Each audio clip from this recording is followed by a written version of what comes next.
Alors dans cette première partie, on a ici construit un tableau de proportionnalité.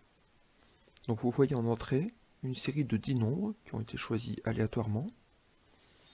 Et puis ces 10 nombres ont été multipliés par un coefficient, ici choisi égal à 3, pour donner en sortie les 10 nombres correspondants.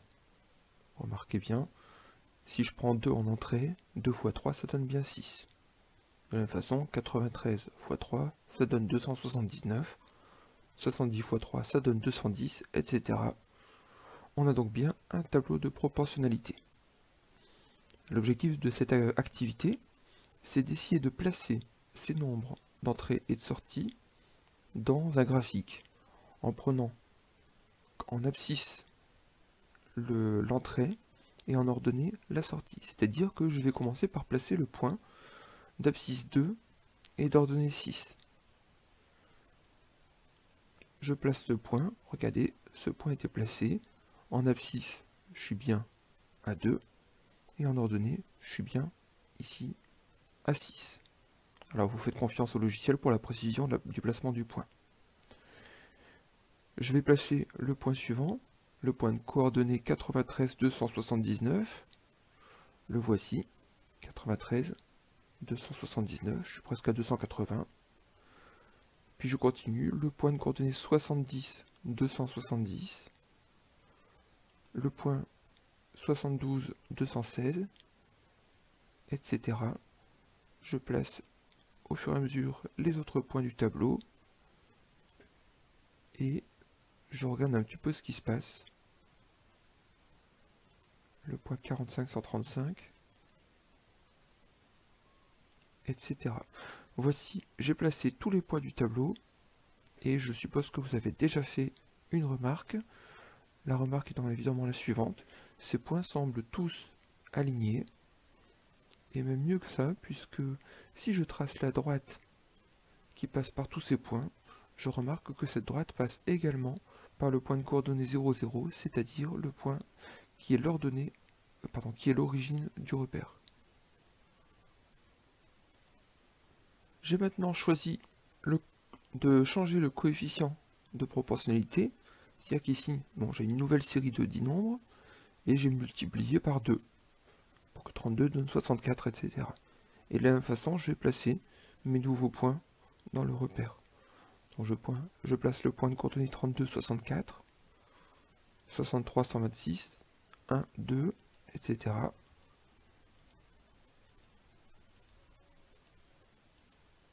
Et voilà mes 10 points qui sont placés. J'observe que ces 10 points sont à nouveau alignés, toujours avec l'origine du repère, et je me rends compte que cette droite est un peu moins pentue que tout à l'heure.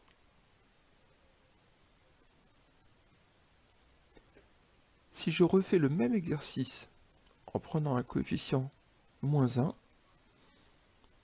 regardez, à chaque fois, les nombres en entrée ont été multipliés par moins 1, c'est-à-dire que j'ai pris leur opposé pour donner les nombres en sortie. Et bien si je place les points, qu'est-ce que j'observe?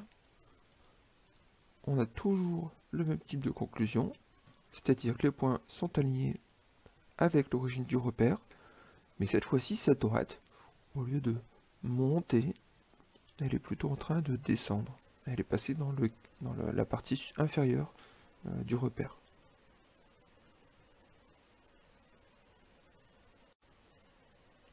En conclusion de la première activité, regardez ici, j'ai à nouveau construit un tableau de proportionnalité avec une série de 10 nombres et leur nombre correspondant avec un coefficient de proportionnalité égal à 2, 39 fois 2 égale 78, etc. Si je place les points dans le repère, j'ai à nouveau cette conclusion, cette remarque qui dit que les points sont alignés avec l'origine du repère. Mais si maintenant je change la valeur du coefficient de proportionnalité, regardez ce qui se passe pour la droite. Plus le coefficient augmente, plus la droite est pentue. On pourra dire que la droite monte davantage. Quand le coefficient diminue, la droite monte moins. Si le coefficient est égal à 0, eh bien tous les nombres en sortie sont égaux à 0. Donc la droite est horizontale, elle est confondue avec l'axe des abscisses. Si maintenant le coefficient devient négatif, eh bien tous les nombres ressortis sont négatifs, et la droite, elle, va partir vers le bas. On dira que cette droite descend, et plus le coefficient est éloigné de 0 dans les nombres négatifs, plus la droite a une pente accentuée, plus la droite descend.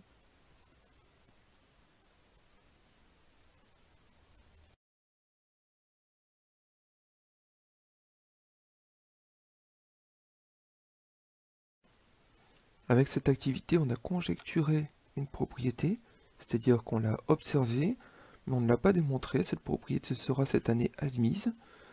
Cette propriété qui dit que si j'ai un tableau de proportionnalité, et bien quand je représente dans un graphique les points qui ont pour coordonnées un nombre et son nombre correspondant, ici si je prends les points de coordonnées 39, moins 195, etc., eh bien ces points sont alignés avec l'origine du repère.